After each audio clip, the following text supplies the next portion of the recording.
All right, let's get right into it. We are talking about one of the most critical moments of the 1930s, the Abyssinian Crisis. Now, if you're studying the road to World War II, this is not just some random event. This is the moment the world's best hope for peace, the League of Nations, was tested and completely shattered. So, here's the big question we're going to tackle today. How on earth did one crisis in Africa, a conflict between Italy and Abyssinia, which is modern-day Ethiopia, manage to destroy the entire world's hope for peace? You see, this crisis became the ultimate turning point, the one that exposed all the cracks in the system and gave a massive green light to the dictators who were about to set the world on fire. So here's how we're going to break it all down. First, we'll look at why this was such a massive test for the League. Then, we'll get into Mussolini's head and his ambitions. After that, the tough spot Britain and France were in, which leads us to a shady backroom deal, and finally, the spectacular failure of the League and what that meant for everyone. Okay, first up, a test for the League. Now look, the League had been tested before, right? Remember the invasion of Manchuria? But this was different. This was a whole other level.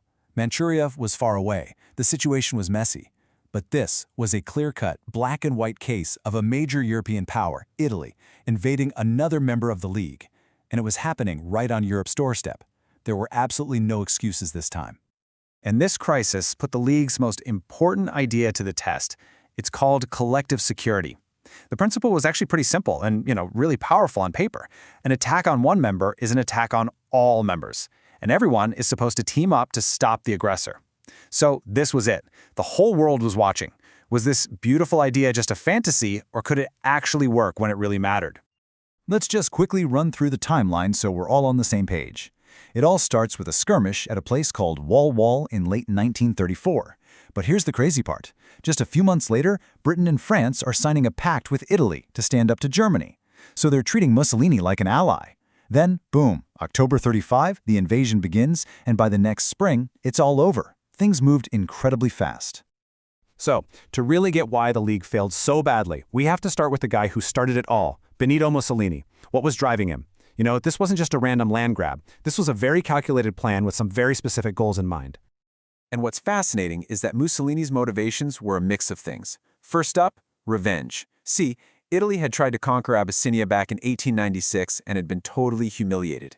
It was a national shame, and Mussolini was determined to erase it. Second, cold hard resources. Abyssinia was rich in minerals and fertile land, things Italy really wanted. And third, it was all about ego and glory. Mussolini saw himself as a new Caesar, building a new Roman Empire, and he needed a glorious war to boost his image.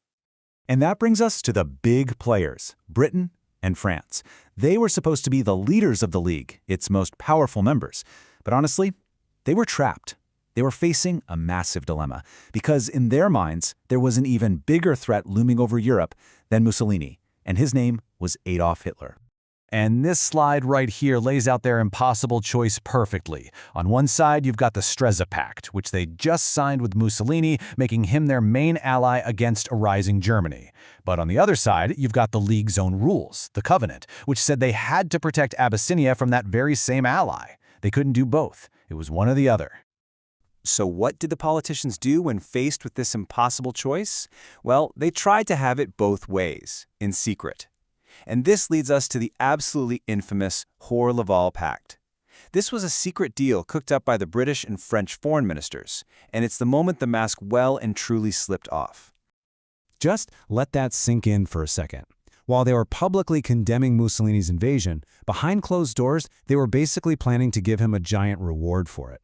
The plan was to hand over 2/3 of Abyssinia, the best bits too, if he'd just call off the war.